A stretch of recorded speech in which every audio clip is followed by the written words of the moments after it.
जंग-ए-कादसिया।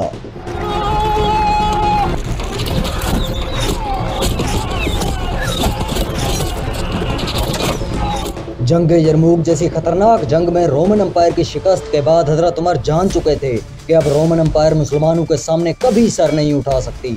इसलिए अब खलीफा वक्त पिछले 800 सालों से दुनिया की दूसरी सुपर पावर पर्शियन एम्पायर की तरफ मुतवज्जे हुए। हजरत उमर ने सहाबा किराम को हुक्म दिया कि पूरे अरब में फैल जाओ और पर्शियन एम्पायर के खिलाफ फौज इकट्ठी करो। इस तरह चंद हफ्तों बाद पर्शियन एम्पायर के खिलाफ जिहाद के लिए मदीना में बहुत बड़ी फौज इकट्ठी हो गई। लेकिन सवाल यह था कि पर्शियन एम्पायर के खिलाफ मुसलमानों की इस अजीम फौज का सिपा सलार कौन होगा, क्योंकि खालिद बिन वलीद और अबू उबैदा बिन जर्राह जैसे मुस्लिम जर्नैल रोमन एम्पायर में थे और मुसलमानों में उनके मुतबादिल के तौर पर कौन होगा। इसी दौरान अब्दुर्रहमान बिन औफ ने मशवरा दिया कि साद बिन अबी वक़ास को इस मुस्लिम फौज का सिपा सलार मुकर्रर किया जाए। सारे सहाबा किराम ने इस बात पर इत्तेफाक किया और किसी को कोई एतराज़ नहीं था। इसलिए हजरत उमर ने साद बिन अबी वक़ास की कमान में यह मुस्लिम लश्कर पर्शियन एम्पायर की तरफ रवाना किया। पर्शियन एम्पायर की सरहद पर पहुंचकर साद बिन अबी वक़ास ने मुस्लिम रिवायत के मुताबिक अपने कासिद ईरानी बादशाह के पास भेजे और इनके सामने दो ही शर्तें रखी, या इस्लाम कबूल कर लो या फिर जजिया अदा करो, तीसरी सूरत में जंग के लिए तैयार हो जाओ। ईरानी बादशाह यज़दगर्द, जिसकी ज़्यादा से ज़्यादा उम्र कोई 14 से 15 साल थी, उसने जज्बात में आकर मुसलमान कासिद से कहा कि जाओ, अब मैं पर्शियन एम्पायर की पूरी फौज अपने सबसे ताकतवर जनरल रुस्तम की सरबराही में तुम्हारी तरफ भेजूंगा और वो तुम्हें कादसिया के मैदान में गाड़ देंगे। अब साद बिन अबी वक़ास मुस्लिम फौज के साथ कादसिया के मैदान में पहुंचे। इधर मदीना में हजरत उमर ने एक लेटर रोमन एम्पायर में अबू उबैदा की तरफ भेजा और उसे हुक्म दिया कि फौज का एक दस्ता साद बिन अबी वक़ास की मदद के लिए भेजो। अबू उबैदा ने ऐसा ही किया।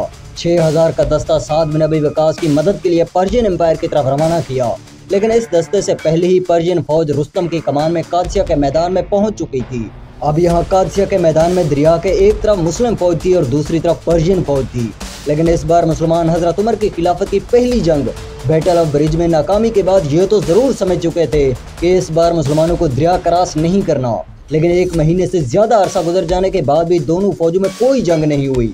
लेकिन फिर एक दिन पर्शियन फौज ने दरिया क्रॉस किया और दोनों फौजें मैदान जंग में एक दूसरे के आमने सामने आ गई।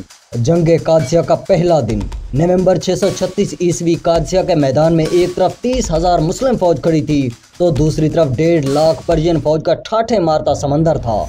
और इस जंग में पर्शियन फौज के पास एक ऐसी ताकत थी जिससे लड़ने का एक्सपीरियंस मुसलमानों के पास नहीं था। इस जंग में पर्शियन फौज के पास जंगी हाथी थे और पर्शियन एम्पायर के खिलाफ इससे पहली जंग बैटल ऑफ ब्रिज में भी मुसलमान इन्हीं जंगी हाथियों की वजह से हारे थे। रुस्तम ने पूरी पर्शियन फौज को मुसलमानों पर हमले का हुक्म दे दिया और पर्शियन फौज ने सबसे पहले मुस्लिम फौज पर तीर बरसाना शुरू किए और इन तीरों की वजह से बहुत से मुसलमान शहीद होने लगे। इसके बाद पर्शियन फौज मुसलमानों से टकरा गई। इस मुस्लिम फौज के सलार साद बिन अबी वक़ास शदीद बीमारी की वजह से इस जंग में शरीक नहीं हो सके और मुस्लिम फौज के पीछे एक कले पर बैठकर मुस्लिम फौज को अहकामात देते रहे। लेकिन फिर इसी दौरान पर्शियन फौज के जंगी हाथी आगे बढ़े और इन हाथियों को देखकर मुसलमानों के घोड़े डर की वजह से इधर उधर भागने लगे। अब मजबूरन मुसलमानों के पैदल दस्तों को आगे आना पड़ा। लेकिन इन जंगी हाथियों और पर्शियन फौज का प्रेशर इतना ज्यादा था कि मुस्लिम फौज आहिस्ता आहिस्ता पीछे होने लगी। पीछे किले से जब साद बिन अबी वक़ास ने ये देखा कि मुस्लिम फौज पीछे हट रही है तो उसने मुस्लिम फौज की तरफ एक अजीब आर्डर भेजा। उसने हुक्म दिया कि बाकी मुस्लिम फौज पीछे हट जाए और सिर्फ बनु तमीम कबीले के लोगों को जंगी हाथियों के खिलाफ छोड़ दिया जाए, क्योंकि बनु तमीम कबीले के लोग पूरे अरब में सबसे खतरनाक वॉरियर्स थे।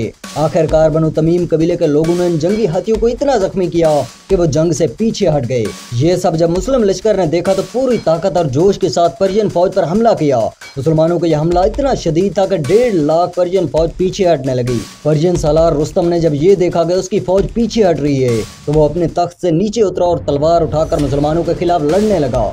ये सब देखकर फौज भी एक बार फिर से पीछे मुड़ी और मुसलमानों के खिलाफ लड़ने लगी। इसके बाद अंधेरा हो गया और दोनों फौजें अपनी अपनी पोजीशन पर वापस लौट गईं।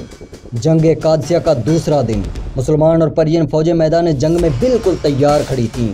लेकिन फिर इसी दौरान एक छोटी सी कुमक ने मुस्लिम फौज को ज्वाइन किया।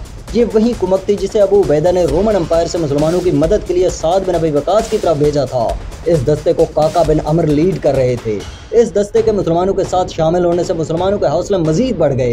काका बिन अमर को बताया गया कि इस जंग में हमारे लिए सबसे मुश्किल पर्शियन फौज के जंगी हाथियों से लड़ना है, क्योंकि हमारे घोड़े इन हाथियों को देखकर डर जाते हैं।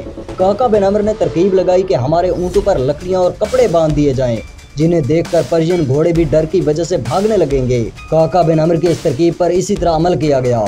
अरबों के इन खतरनाक शेप वाले ऊंटों को देखकर पर्शियन फौज के घोड़े डर की वजह से इधर उधर भागने लगे। इसी दौरान मुसलमानों ने भी पर्शियन फौज पर हमला किया और उन्हें काफी पीछे तक धकेल दिया। पर्शियन फौज पीछे पुल क्रॉस करने के लिए भागी, लेकिन अगेन पर्शियन जनरल रुस्तम एक बार फिर से अपने घोड़े पर सवार होकर मुसलमानों पर हमले के लिए आगे आने लगे। पर्शियन फौज ने जब अपने जनरल को इस हालत में देखा तो वो भी एक बार फिर से पीछे मुड़ी और मुसलमानों के खिलाफ लड़ने लगी। अगेन इस बार भी जंग शाम तक चलती रही और रात होते ही दोनों फौजें अपनी अपनी पोजीशन पर वापस लौट गईं। जंग कादसिया का तीसरा दिन। जंग कादसिया के तीसरे दिन पर्शियन फौज ने पूरी ताकत के साथ मुसलमानों पर हमला किया। इस दिन पर्शियन हाथी भी ठीक होकर जंग में शामिल थे। इन हाथियों की वजह से और पर्शियन फौज के शदीद हमले की वजह से मुसलमान एक बार फिर से पीछे हटने लगे और पीछे इस किले तक पहुंच गए। ये सब देखते हुए मुस्लिम जनरल साद बिन अबी वकास ने एक बार फिर से हुक्म दिया कि बनु तमीम कबीले के लोग हाथियों के मुकाबले पर आएं और इन हाथियों के आंखों को निशाना बनाएं। ऐसे ही किया गया और ये हाथी ब्लाइंड होकर पीछे की तरफ मुड़े और अपनी ही फौज को कुचलने लगे। इस तरह मुसलमानों ने भी पूरा जोर लगाया और पर्शियन फौज को यहीं पर रोके रखा और शाम होते ही दोनों फौजें अपने अपने कैंप्स की तरफ वापस चली गईं। लेकिन इस तीसरे दिन मुसलमानों को सबसे ज्यादा नुकसान हुआ। मुस्लिम फौज का बहुत बड़ा हिस्सा शहीद हो गया। सब जानते थे कि जब अगले दिन पर्शियन फौज मुसलमानों पर हमला करेगी तो मुसलमान इस कंडीशन में नहीं है कि पर्शियन फौज की इतनी बड़ी ताकत का मुकाबला कर सकें। इसलिए काका बिन अमर ने एक खतरनाक डिसीजन लिया। जंग कादसिया का चौथा दिन। जंग कादसिया के चौथे दिन पर्शियन फौज मुसलमानों पर हमले के लिए बिल्कुल तैयार थी कि इसी दौरान एक घुड़सवार मैदान जंग में दाखिल हुआ। इस घुड़सवार के घोड़े के पीछे एक आदमी की लाश घिसट रही थी। ये लाश किसी और की नहीं बल्कि पर्शियन फौज के सिपा सालार रुस्तम की थी। ये सब देखकर मुसलमानों का हौसला बूस्ट हुआ और मुसलमानों ने पूरी ताकत के साथ पर्शियन फौज पर हमला कर दिया। पर्शियन फौज ने जब अपने जनरल का ये हाल देखा और मुसलमानों के इस शदीद हमले की वजह से पसपा होने लगी। ये सब देखते हुए मुसलमानों ने अपने हमलों में मजीद शिद्दत इख्तियार की और भागते हुए हजारों पर्शियन को मौत के घाट उतार दिया और हजारों पर्शियन कैदी बनाए गए। लेकिन ये सब हुआ कैसे? काका बिन अमर रात की तारीकी में अपने चंद साथियों के साथ पर्शियन फौज की नजरों में आए बगैर रुस्तम के कैंप में दाखिल हुए और उसे मार दिया और सुबह होते ही लाश को मैदान जंग में पर्शियन फौज के सामने लेकर आए थे, क्योंकि वो जानते थे कि पर्शियन फौज का मोराल डाउन करने के लिए रुस्तम की लाश का पर्शियन फौज के सामने लाना जरूरी है। इस तरह मुसलमानों ने पिछले 800 सालों से दुनिया की दूसरी सुपर पावर पर्शियन एम्पायर को जंग कादसिया में बदतरीन शिकस्त दी। लेकिन अगर आपने रोमन एम्पायर के खिलाफ जंग यरमूक की कहानी नहीं देखी तो यहाँ क्लिक करें।